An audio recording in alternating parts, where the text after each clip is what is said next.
मुझे भी उस दिन विधानसभा में एक विधायक ने बताया कि उनके पास भी उनसे मुलाकात की, उसे लोकसभा देने की और उसके बाद उसके सरकार बनी तो फिर मंत्री बनाएंगे।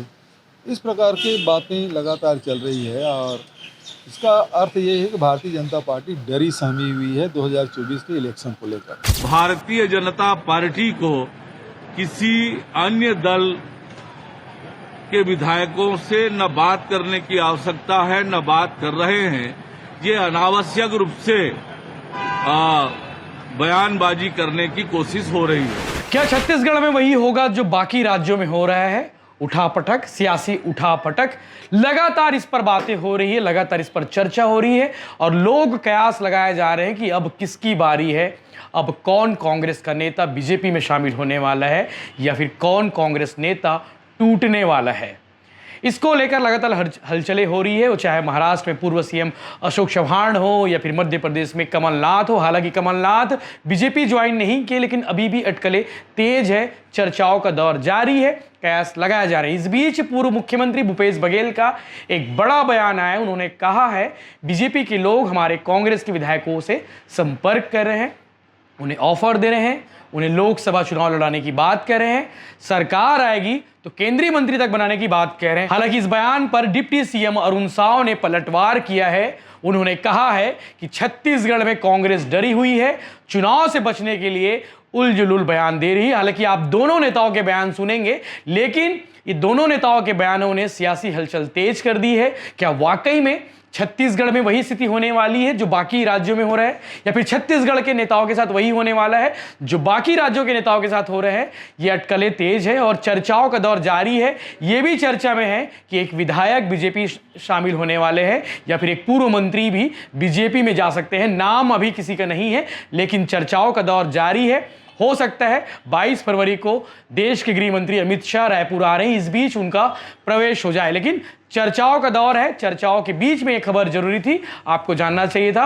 आगे आप वीडियो में देखेंगे दोनों नेताओं ने क्या कुछ कहा है, वीडियो देखिए। मुझे भी उस दिन विधानसभा में एक विधायक ने बताया कि उनके पास भी उनसे मुलाकात की, उसे लोकसभा देने की और उसके बाद उसके सरकार बनी तो फिर मंत्री बनाएंगे। इस प्रकार की बातें लगातार चल रही है और इसका अर्थ ये है कि भारतीय जनता पार्टी डरी सहमी हुई है 2024 के इलेक्शन को लेकर। और यही कारण है कि चाहे वो बिहार की घटनाक्रम हो, चाहे उत्तर प्रदेश की घटना हो, चाहे महाराष्ट्र की घटना हो, ये सारी घटनाएं इस बात की ओर संकेत कर रहे हैं और चीख चीख के कर रहे हैं कि भारतीय जनता पार्टी 2024 के चुनाव में हारने वाली है। और इस कारण से तोड़ फोड़ कर रहे हैं, अपने ऊपर भरोसा इनको नहीं रहा, ये स्पष्ट हो रहा है। देखिए, वो किसी कनेक्शन निकले, उसमें जो कार्रवाई करना करे, लेकिन जो बीरनपुर में जो घटना घटी और उसके बाद उसके पिता को आपने विधायक बनाया, वही घटना आपके कवर्धा में भी हुआ है।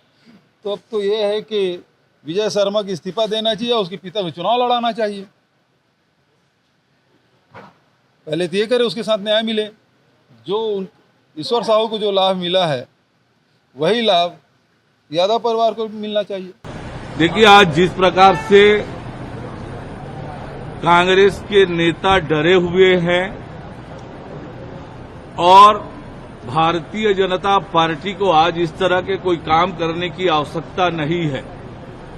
जिस प्रकार से आज न केवल देश और प्रदेश की जनता नरेंद्र मोदी जी के साथ मजबूती से खड़ी है, भारतीय जनता पार्टी को किसी अन्य दल के विधायकों से न बात करने की आवश्यकता है, न बात कर रहे हैं।